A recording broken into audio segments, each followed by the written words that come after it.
The financial district of a city where new buildings are springing up, the feel-good factor is high and the stock market even higher. A $110 million World Trade Centre is the focal point. It comes complete with twin towers rising 39 stories. Such a business complex wouldn't be out of place in peaceful Singapore or Tokyo. But only days after it opened, this centre was attacked by suicide bombers who killed 18 people. 5 years ago, this was the front line in Sri Lanka's bloody civil war. Confidence in the Colombo Stock Exchange was badly shaken by the bombing. Then last year, the share index plunged when the international airport was attacked. But the market has been climbing steadily since a ceasefire was agreed in February. The chairman of the stock exchange believes Sri Lanka has the potential to be South Asia's Singapore if the truce with the Tamil Tiger rebels leads to a lasting peace. This is something that we have to work towards. And we are a small nation, just 18 to 19 million people. In terms of size, we are very small, but we are perfectly located to be a centre, a service centre, a centre of excellence for the huge catchment area of South Asia. Now, this is something we've got to work towards. Now, without peace, there's no way that we can attract the type of infrastructure and expertise to do this. So I certainly think this is achievable. But there's a lot to do. 2 decades of war has left much of the country in ruins, especially Tamil areas. I wouldn't particularly say it's only in the north and east. I mean, the north and east certainly has been devastated with the 20 years of war and requires a considerable amount of sort of support and infrastructure development. But the rest of the country too has suffered because the resources that are available for investment and for infrastructure development have been channeled towards the war.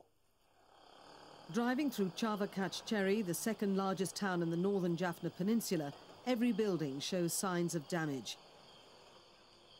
The formerly bustling market town and its surrounding villages were once home to 20,000 people, but most fled as it changed hands several times during intense fighting between the army and Tamil Tigers. February's ceasefire and the reopening in April of the only north-south highway has seen refugees start to return home. The road is a crucial lifeline in both economic and psychological terms for the rebuilding effort. What we could see is a lot of destruction after so many years of conflict, sometimes a very heavy one, which of course open a door for major reconstruction and rehabilitation challenges. The Sri Lanka Development Forum was convened in Colombo in June. Aid donors met government ministers to discuss Sri Lanka's renewal. Officials believe the peace process will generate its own momentum. If the people in the conflict-affected areas could see the benefits of peace, then the government will have the support of the people living in these areas, whose attitude then will change from one of war to one of peace and development. Last year's Tamil Tiger attack on Sri Lanka's main airport devastated the economy. 3 brand new airliners of the state carrier were destroyed and 3 were badly damaged. The total destruction was put at around $1 billion, but the long-term economic impact is far greater. Foreign tourists have become directly caught up in the fighting. None was killed, but it was enough to scare off most potential visitors. If you take the figures, what is immediately after the bomb that went on at the airport, BIA, the tourist arrivals dropped about 60% when compared to the same period. But today, if you look at, that gap has come down to where about 25%. So I think we see that there is though it's not same as the previous year, we see the arrivals have, more people tend to come to Sri Lanka. Airport security was tightened, helping to restore the confidence of tourists. But the events of September the 11th and recent tension between India and Pakistan haven't helped Sri Lanka's hard-pressed tourist industry. 5-star hotels are bargains by Western standards, but many rooms are empty. The poolside terrace of this former colonial mansion, once the home of the British governor, is half deserted. It's difficult to persuade people to dip their toes in the water after tourists had to run for their lives at the start of what was supposed to be the holiday of a lifetime. Though foreigners may be sceptical about the long-term outlook, a real mood of optimism is affecting Sri Lankans. For the first time, the people are experiencing that no bombs are going on in the city, there are no barricades, the fear has gone away, and recently we had a Vesak Buddhist celebration where millions of people were thronged in the streets day and night for the first time. So as far as the people are concerned, there's free movement between the south and the north. People in the north are coming and seeing the abundance of goods in the south. Tourists are flocking, Sri Lankan tourists, to the eastern coast. All the hotels are booked. So there's a huge, overwhelming psychological lift up of the people. The peace dividend is already apparent in Colombo just a few months after the government and Tamil Tigers declared their indefinite ceasefire.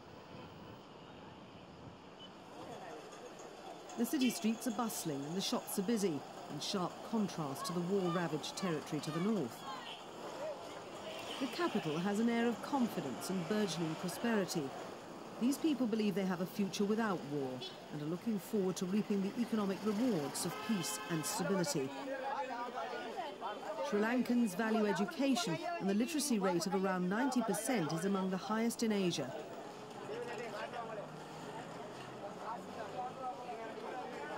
In a recent speech, the US ambassador said that if all Sri Lanka's communities pull together, it could challenge Singapore as an economic powerhouse. Colombo's docks play a key role and are seen as vital to future development. The island's situated just to the north of major shipping lanes linking the oil-rich Gulf states of the Middle East to Indonesia, Malaysia and beyond. But last year, for the first time, the economy shrank.